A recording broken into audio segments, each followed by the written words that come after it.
I've got a hidden shock collar and she's going to buzz me. Oh, it's a shotgun. There we go. Okay, great. Well, there we go. So that might be the snafu. That might be the snafu. Eric, do we have a clicker, or shall I just point to you every time? I want it to move along. Yes. Next slide, please. So hopefully you'll be able to see the image. I think he's going to make it a little bit smaller. There are some images here. There was some very bad, very, very poorly woven fabric at Bork Viking Age, I think. Cool. Sorry about this, folks. Oh, wow. Hang on, so do I just click? Okie dokie, right, so I'm going to start. All right, everybody, so I will try my best to look at you and not at the slides. So, Hedeby Hygge. So the goals of this talk are numerous. When I was thinking about what I wanted to talk about, it was it became a thing about what is the evidence for tea towels? What's the evidence for tablecloths? Anyway, but when I did a little bit of we jumped into a rabbit hole, I decided to come up with this talk for you. And so the goals are, I'm hoping to inform you. I already need to start with a caveat. I know that's a bad start, but I will start with the caveat that some of you folks here, being living historians or historical professionals, that some of this stuff might be old news to you. I'm really sorry if that is the case. But I'm hoping to inform about what evidence we do actually have. Simultaneously, there is a lot of evidence, and then there are certain gaps where there is very little. That's the case with lots of things, and with material culture, you've just got to kind of go with it. So I'm hoping to inform you about what textiles were used, what we have evidence for, to speculate a little bit about what we think is missing, judging by, not by our personal needs as reenactors, but also what we see is missing in literary supporting sources, so literary or artwork, but we don't really have the archaeology for it to back it up, and to encourage you. I'm hoping that there'll be a couple of items in this talk that perhaps you haven't heard about, or that you want to go and delve more research into them, or if you are so inclined, to reproduce and then include it in your own living history setups. Specifically to increase function, engagement, and comfort, which I think comfort really is a function in itself. So we're going to look at archaeological evidence, literary and iconographic evidence. I know some people are going to side-eye me for that one, but again, until you've gone down the rabbit hole of trying to find out what the evidence in the Viking Age world is for something like a hand towel, you will realise that sometimes we have to work with what we have.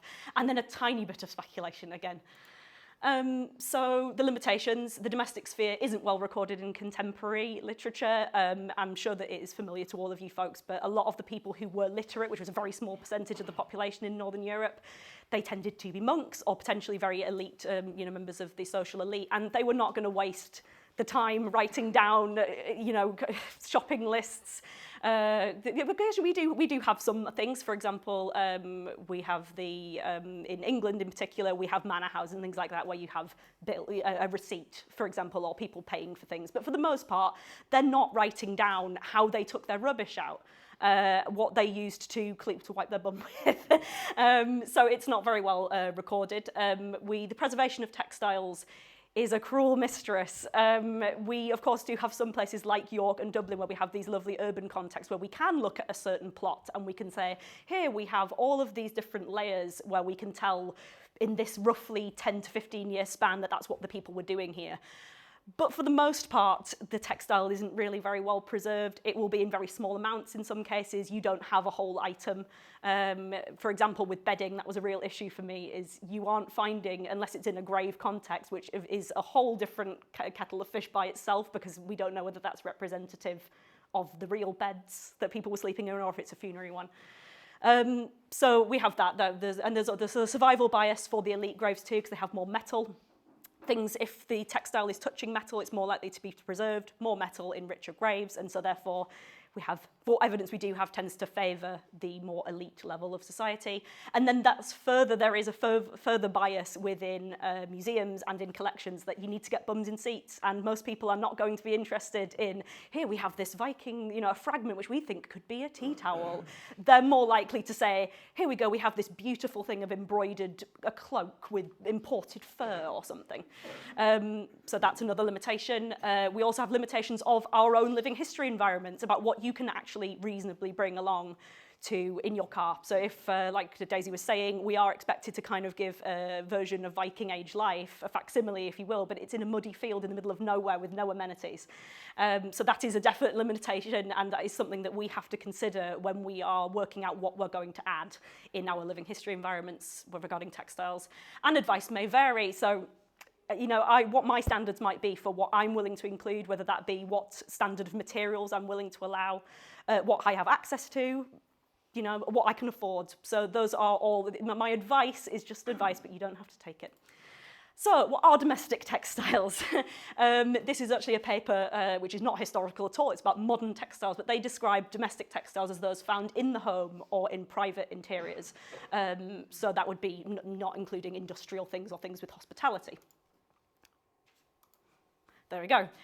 So they split them into these two categories, furnishing fabrics and household textiles. And just for ease, I'm going to read them off. I know you can all read, but furnishing fabrics would be things like upholstery fabrics, soft floor coverings like rugs or carpets, wall coverings, window furnishings, so that's carpet, curtains, drapes and blinds, accessories such as cushions and throws, and then household textiles, which I have labelled everything else, because that's basically everything else in the house. Bedding, towels, blankets, tablecloth, napkins. I would also kind of count things like, really nappies or, things that have a sanitary function as well. It might be easy to look at these and to think, oh, so it's a case of functional versus decorative. But that's something we're going to avoid here, this way of categorising, because as I'm sure you can understand, in the modern day, I'm sure most of you, you sleep under a duvet because it's warm and because it keeps you cosy. And yet I'm willing to bet you have a nice decorative cover over the top of it. So you can have the things be both. Also, it being decorative is a function in itself. So I'm just going to go straight into it. I've tried to organise these chronologically, so we're going to go into each category of thing I'm talking about. So we're starting with wall coverings and furnishings. They are a very big deal in Viking Age and indeed related cultures. Early medieval culture, generally, they are big into wall coverings and wall hangings. This one is the Revsund border. Or the Revsund border. It's from Sweden, and it's dated roughly to kind of the beginning to the middle of the Viking Age. For the purposes of this talk, I realise this is different from different countries, but because I'm a British reenactor, I class the Viking Age as being about 793 to 1066, so about the Raid of Lindisfarne up to the Battle of Hastings. Battle of Stamford Bridge, sorry. But, your mileage may vary. The Revsund, I'm going to get my notes if you don't mind. The Revsund one is found in Sweden. This, like several others that I'm going to discuss, it's really nicely preserved. As you can see, the colours are still really vibrant, and it's mostly kind of intact. It is a woven, a brocade woven border. It is actually quite narrow, as you'll see with quite a few of these that are remaining, and they're so well preserved because they've been kept in churches. I am not a Swedish historian, unfortunately, but I did read that apparently the reason why there are so many of these wall hangings dating to the Viking Age or kind of the medieval era in Sweden rather than in other countries is that during the Reformation, they were culturally just seemed to be a bit more comfortable with letting these things exist. They didn't destroy them or hide them away or tear them into bits. I also think it's worth mentioning that they doesn't contain any metalwork. So it's wool, and it is, I believe this one is a mix of hemp and, no, this one is flax. So the white part is flax and the coloured parts are wool, dyed wool. And as a result, people were not willing to take it apart to be able to cannibalise all of the metalwork in it. So that is one example. The next one would be, it doesn't need much introduction really, it's the Oseberg tapestries. So if you are not familiar, the Cliff Notes version is that it is a Norwegian boat grave featuring two women, highly elite level people probably in there, with an awful lot of grave goods, awful lot of textiles in there. Unfortunately, a lot of them have been kind of compacted into one thing, and so the conservators to this day are still kind of going through it with a pair of tweezers practically and trying to work out what belongs to what. But the textiles that are in there, some of the most famous are the Oseberg tapestries. So they also are woven. They are, I'm going to click along through, this is a watercolour reconstruction, just one of many. There are lots of different interpretations. They have, of course, done some testing of the dye materials in them. It's still up to interpretation. They don't know exactly how they can be done, but they are figurative motifs, but they do also have a couple there. There's some human beings on them. They think probably that they represent scenes from daily life or from mythology of these Norwegian women. I believe that they were probably made by people within the community or within Norway, but again, that's up for debate. Again, we can see this is another piece from Oseberg. There are multiple textiles from Oseberg. You can see this kind of geometric motifs, which were similar to the Revsund border. And yet again, they are mostly wool, but there's a lot of gaps in these, and this has been interpreted by textile historians as being brocaded with a mixture of wool in one direction and vegetable fibre in another one, probably flax. Sorry, it's not clicking. There we go, sorry. Here's another one. I need to say, I only speak English fluent. I'm really sorry. If there are any points in where I pronounce Swedish or Norwegian or Old Norse or Icelandic incorrectly, if you do speak one of those languages, I will lift the ban on interrupting me, and please do tell me if, so I'm guessing it's probably, oh, it's running low. You might want to plug in the PC, Eric.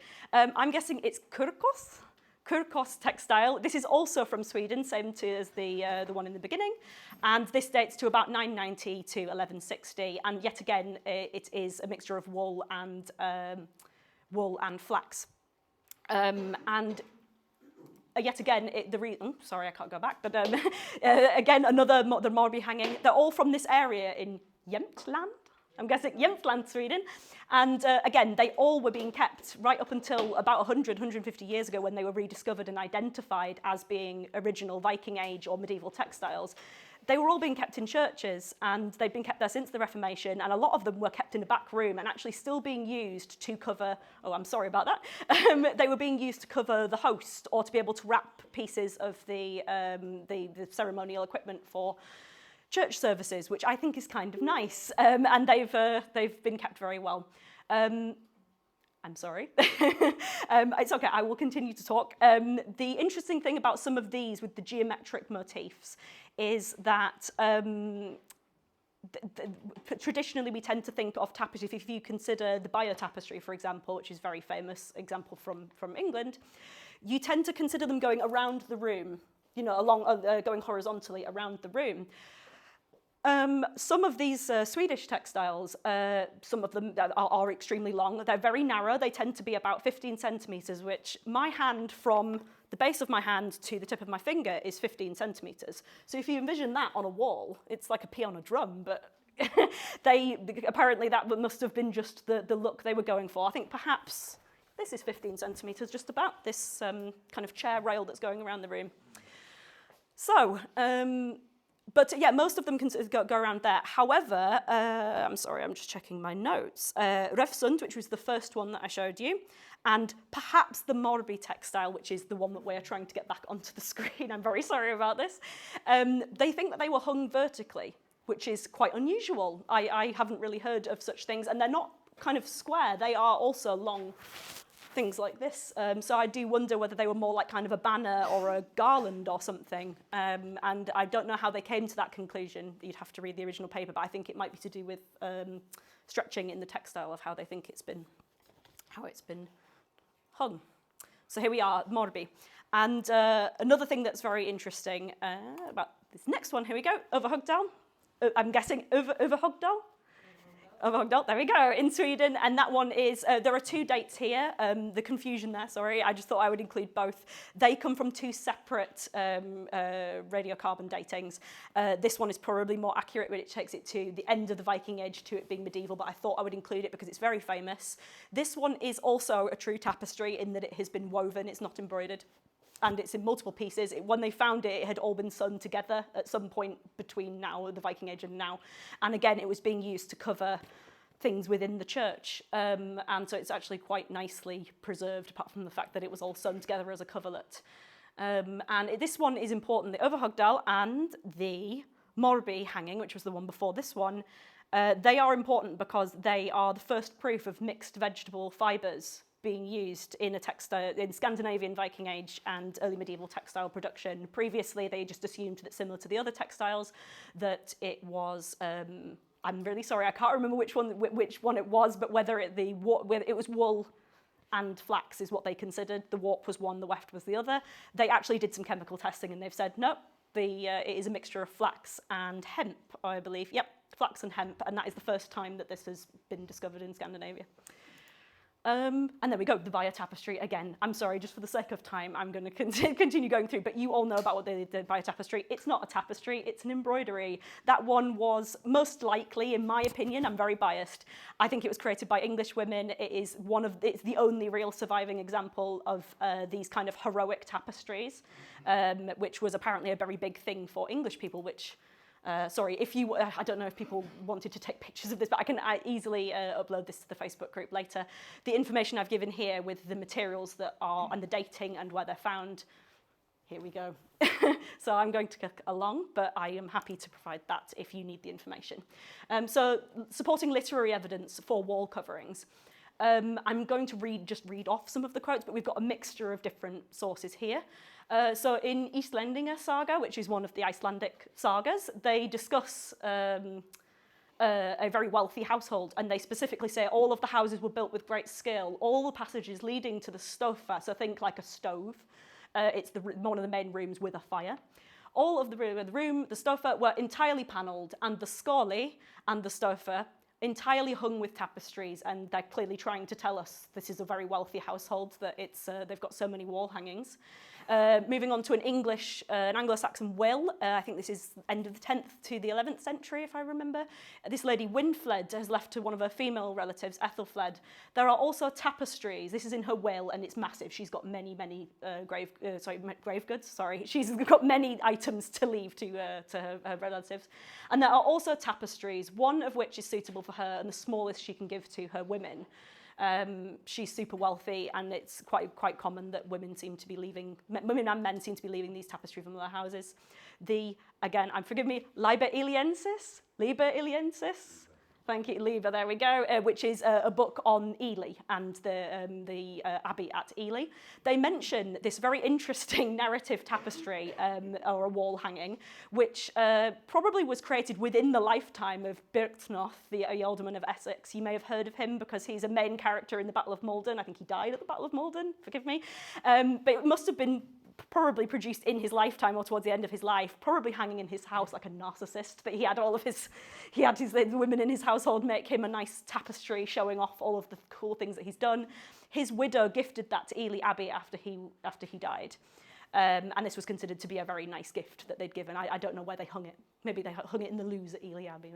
And also in Beowulf, they're discussing in 2 points. So first of all, they are talking about Hjerot. They're getting ready for the feast and getting it ready. Gold thread shone in the wall hangings. Whoa, oh my goodness, sorry. There we go.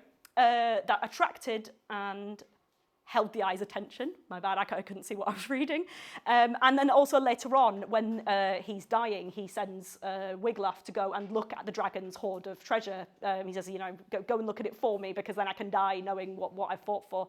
And they make a point of saying treasure trove of astonishing richness, wall hangings that were a wonder to behold. So that's very interesting that the author of Beowulf, in trying to explain to the audience just how great this pile of treasure is that the dragon has taken, it includes wall hangings. So who knew? So the next option that we're going into is curtains. So this is a shorter one. There is very little archaeological evidence I could find. There is tons of art evidence, which you can see.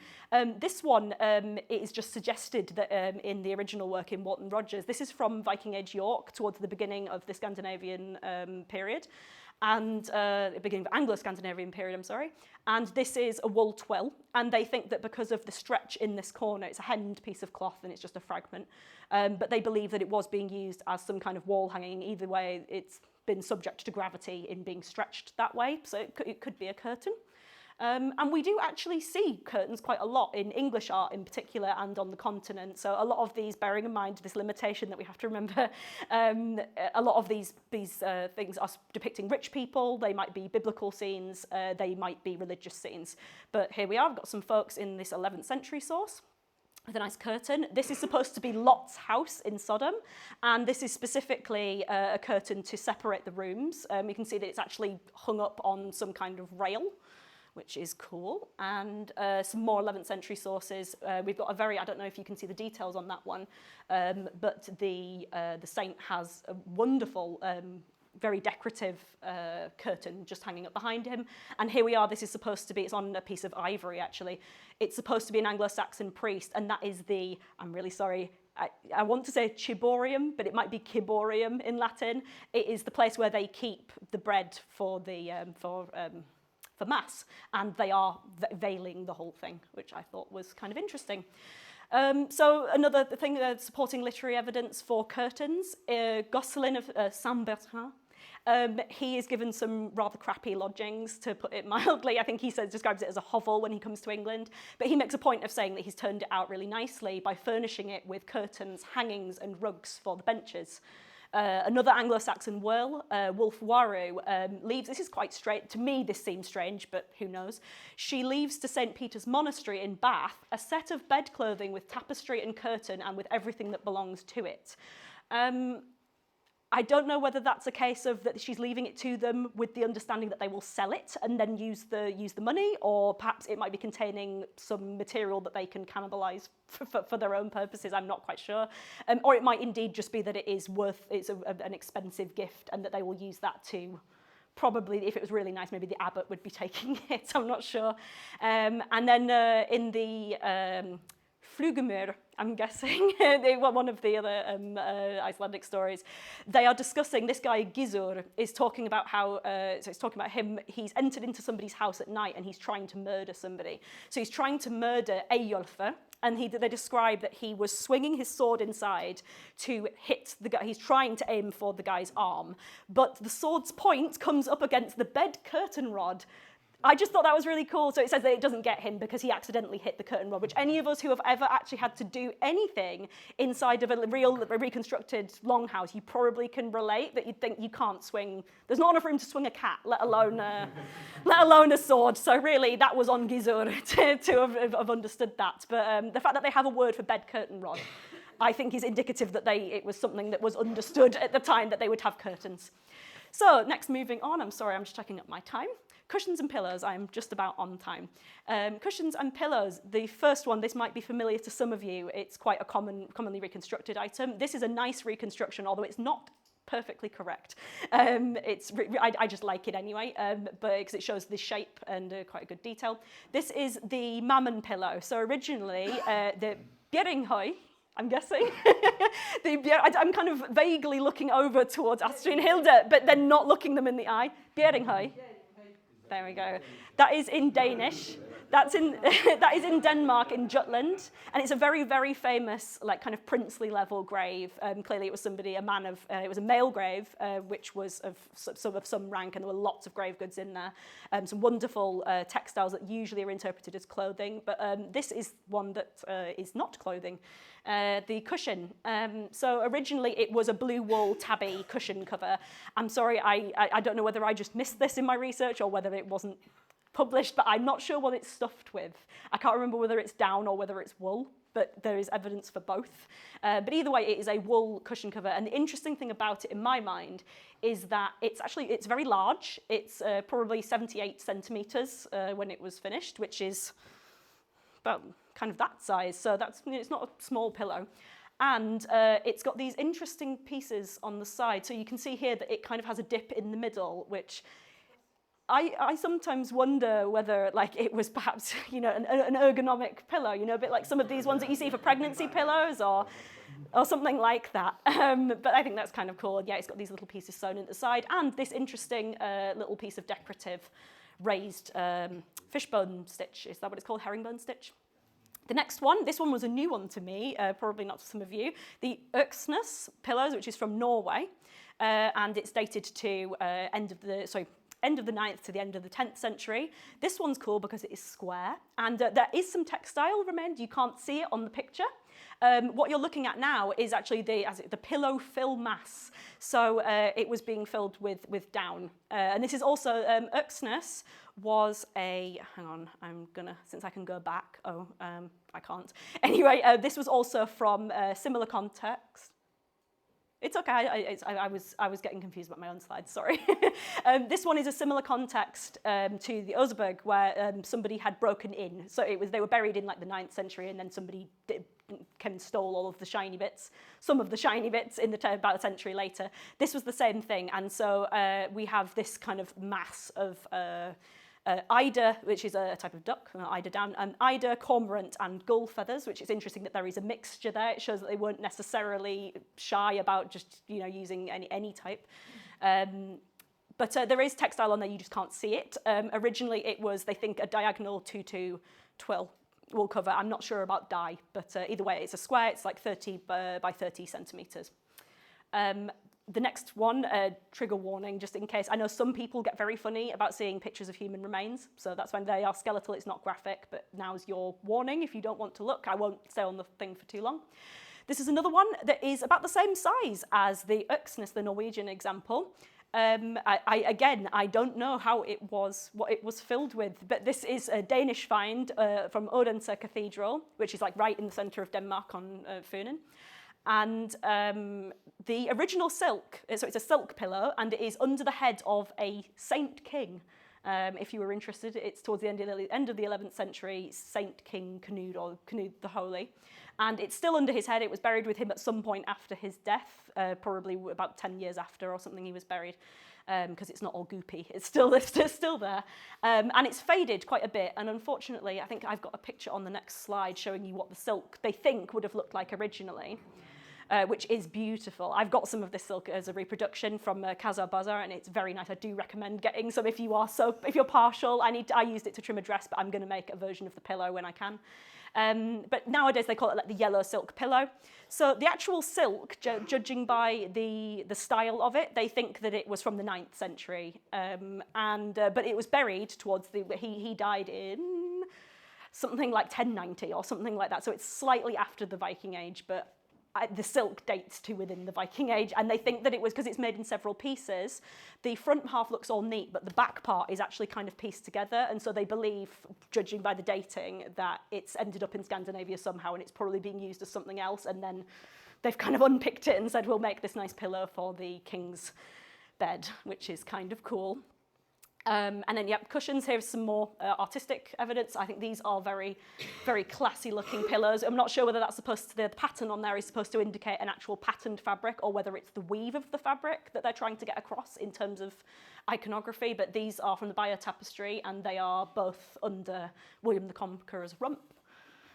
We've got some more examples here from the Kedmon manuscript, which is still towards the end of the Viking Age. It's an English source, and you can see people sat on multiple cushions. This is supposed to be a biblical scene.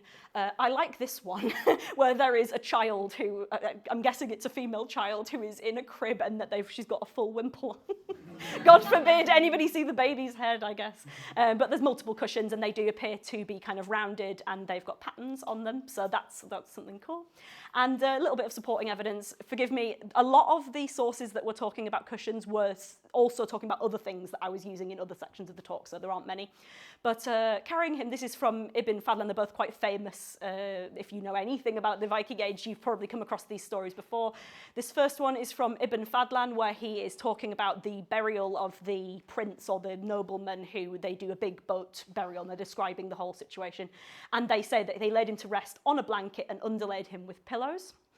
And then in the saga of Eric the Red, it is talking about the Völva who visits the seeress or what have you. She visits the farmstead, and they're putting out all of the stuff for her. Torbjorg Little Völva, I think she's called. And they say that they prepared the high seat, which was a very big deal to Viking Age people, as a sign of respect when someone comes in and of rank. And they put a cushion laid thereon in which there were poultry feathers. So I think it's cool that they specifically mentioned that it's been filled with poultry feathers. The next one, again, the caveats coming back. A lot of these, we don't know whether they're blankets. Where do you draw the line with, is it a cloak? Is it a blanket? Is it a shroud? We're not quite sure. So this is an interesting one. The Schilderham blanket from Anoia. So that's very, very far north in Norway. It's been discussed a lot whether or not the person in the grave was Sami, so therefore whether anything in the grave is indicative of Norse clothing or what have you. But one of the papers I was reading was saying that the cloak in particular, that she has this woven blanket, they think that that is of Norse manufacture and that it's been traded. I don't know where that information came, I don't know where they got that information from, but I believe that they came to that conclusion by comparing it to this, which is from Norway, and this one is definitely not Sami, Rolfsøy. Yes, 10th century, and this one was, again, it was a boat burial, and it had been robbed, and they've got kind of lots of mixtures of bits and pieces in there. And I wonder whether they were talking about this and comparing it, and that they said it is similar, and yet that it's similar to this other find that we know is Norse. But then there's also a dearth, there's no information on Sami blankets of the time looking like that. So I think maybe that's where they came to that conclusion. But anyway, is it a blanket? Is it a shroud? It was wrapped around the shoulder hand body, this one. The Rolfsøy one, it was just kind of in the grave. It had been broken into and it's all mixed up. But they think, based on the weight of it, the fact that it is wool, I think it was originally undyed, they believe that it was a blanket. So bedding and blankets, supporting literary evidence. I'm looking at my timings. So Walton Rogers, that image that I showed earlier about with the potentially a curtain, she's describing a group of wool textiles that are found in Viking Age Coppergate, and she describes them as coarse and medium quality ZS spun tabbies and twills in wool, and they make up a huge amount of the textile assemblage from here. And I think just based off of the weight and the quality and maybe a little bit of modern speculation, I have no problem with that. She says they were probably used as blankets and as rugs, and you just find tons of fragments of them in lots of domestic spaces. Going to another English and Anglo-Saxon will again. Elfrich mother cope. I don't know, this is how it was written in the 1930 source. I'm wondering what's going on with mother cope. But anyway, an English nobleman, Elfrich, has left his friend, Bishop Elfrich, my tent and my bed clothing, the best that I had on my journey with me, which I think is quite sweet. He's actually one of the executors of his will, so it seems from the things that he leaves in that they're good friends. Another Anglo-Saxon will, Wealthy Winfled, leaves her, I'm guessing her son, Edward, 2 chests, and in them a set of bed clothing, all that belongs to one bed. So again, you'll have to forgive me that there's a lot of crossover with these sources, that they mention multiple types of textiles, so I had to work out which to put in which thing. The same woman, Winfled, leaves to a female relative, probably a daughter, I guess, or a granddaughter, Edyefu. She leaves 2 chests, and in them her best bed curtain, so clearly she has a preference here. Edward can have just a random set of bed clothing, but Edyefu gets her best bed curtain and a linen covering and all the bed covering clothing that goes with it. And then she also leaves her a whole tapestry and a short one and 3 seat coverings. So I don't know whether that means a cushion or whether that is an upholstered thing. We don't really know, or perhaps just a cloth. But again, that's kind of interesting to me. This distinction here that they say the bed curtain, fair enough, that's a separate thing. Bed clothing, but then also a linen covering. So I think I'm envisioning kind of like sleeping at my nana's house, where you've got kind of the mattress, the bed covering, and then you have sheets and a blanket. So, or maybe the other way around, you have the nice linen thing that people can see on the outside with the wool blankets being close to you. But the fact that they make a distinction is interesting to me. Sorry, if anyone was trying to take a picture, you can wave and I'll go back. So Hedeby Hygge, we're looking at time. So this is a really cool story. This lady, it's quite a famous one. This lady, I think her name is Thorgunna. She is visiting a farm. This is in one of the Icelandic sagas, Hedeby Hygge. And she... Yes, she's brought along a chest. She's staying at somebody's house, and just in an ultimate show of showing people up, she has presumably got her people to bring in all these chests with her stuff while she's staying. And she unlocked the chest and took out the richly embroidered bedding and spread English sheets and silken blankets over the bed. She also took out the bed canopy with all of the curtains. It was such a fine piece of equipment that no one had seen before. So we've got to keep in mind that Iceland at this point, when the sagas are being written, it is only just being colonised. So it is a little bit of a backwater place. Still, I think that Thorgunna is really trying to make a point here that she's gone to stay at somebody's house, and she's, bringing her own bedding is maybe not unreasonable. but come on, like you've brought the English sheets and the silken blankets. I'm not quite sure what they mean by English sheets, but I'm guessing based on later medieval descriptions of trade goods, they seem to be very big on linen sheets, that England produced the best linen sheets. So I'm guessing that that's what they mean. And then she's put silken blankets over the bed. It's quite funny. Afterwards, they talk about how one of the... sorry, I'm just checking my notes. So a peasant in the farmstead that she's visiting called Thuriður, she makes a point of saying to her, wow, Thorgunna, what beautiful bedding. Like, how much did that put you back? If if I wanted to buy it from you, how much would it cost me?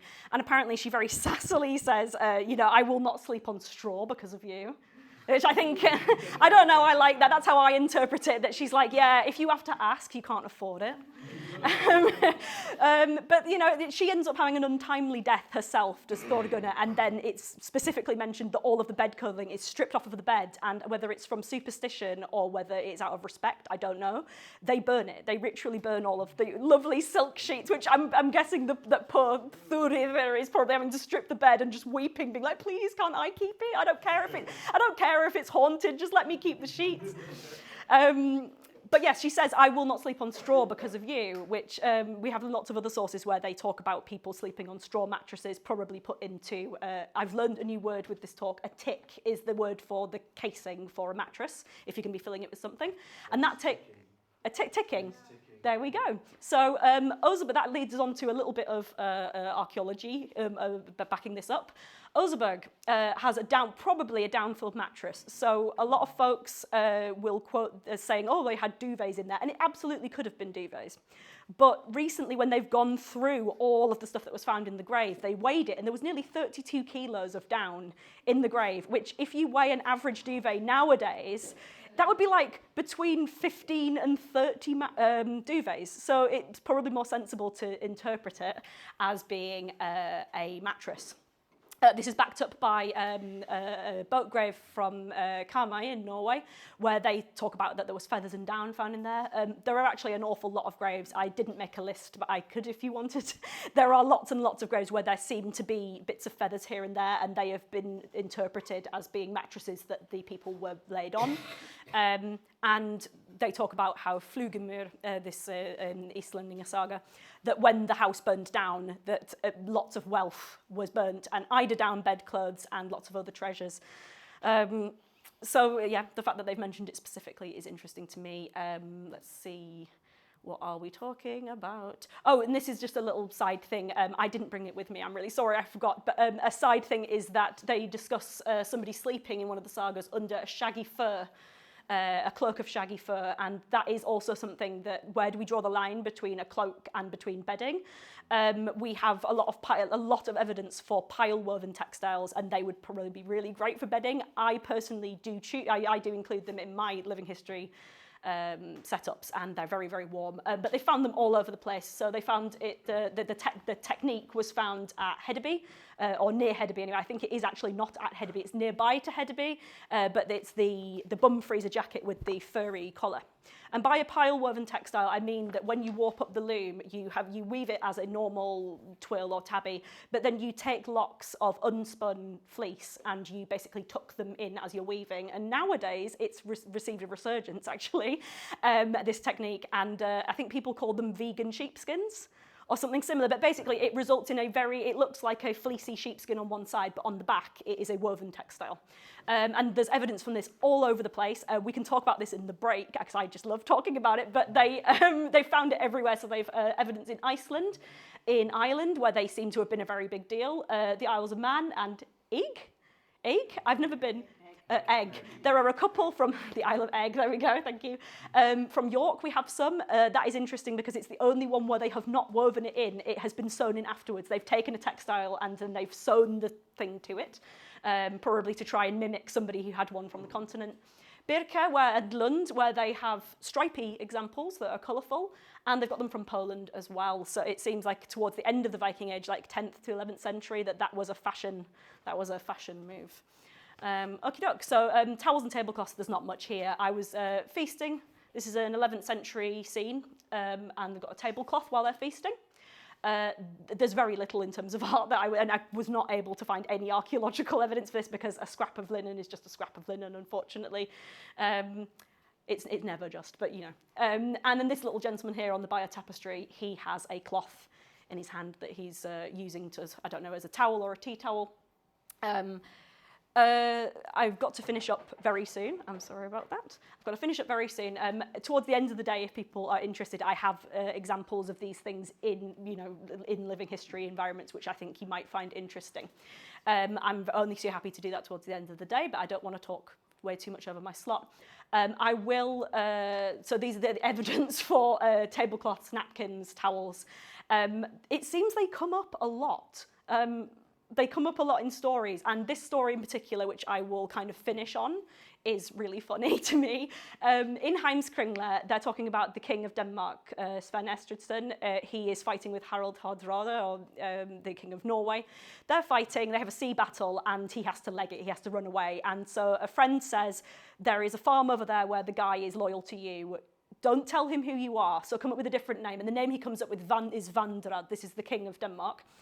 They said they can hide us overnight while the Norwegians are looking for us. But you need to pretend to be anybody other than the King of Denmark. We'll go in there, they'll let us lie low, and then in the morning they'll give us horses so that we can ride back to safety. And so anyway, they say in the story, these people have put them up, they are strangers. Then Vandrad washed his hands, but he took the towel and dried them right in the middle of the cloth. The housewife snatched the towel from him and said, "Thou hast been taught little good. It is wasteful to wet the whole cloth at one time." And the King of Denmark, Vandrad, replies, "I may yet come so far forward in the world as to be able to dry myself with the middle of the towel." This woman is a shrew the entire night. She's a complete cow. And anyway, but they do let them stay there. She makes a bunch of really sassy remarks about how the King of Denmark is useless. Anyway, in the morning, they do leave, and they get the guy gives them a horse. He's a farmer. He gives them a horse and lets them go. And then once he gets back to safety and back to his court, the King of Denmark actually sends a messenger to this guy, and he says, "Thank you so much. You didn't know who I was, but you took me in. To thank you for that, I am giving, now I've taken, I think he wins the war that he's fighting with Harald, and he says, now I've reclaimed some of this territory back in Norway that I was fighting for. I'm giving you an estate to thank you. No. However, he says, the only condition is you can't bring your wife with you." So all over a towel, but I am happy to talk more about these things after the talk. I'm afraid I've overrun. I'm really sorry for going off on one, but there is a fair amount of evidence, it seems, in written sources for towels and things like that. Yeah, I'm basically at the end, but I will let our next speaker get on. But I do have some nice examples of these things in context, which if you'd like to see, I'll put them on maybe in the lunchtime. But thank you so much. I hope that some of that was, it didn't entirely just go over your head. But thank you so much. I hope that was useful.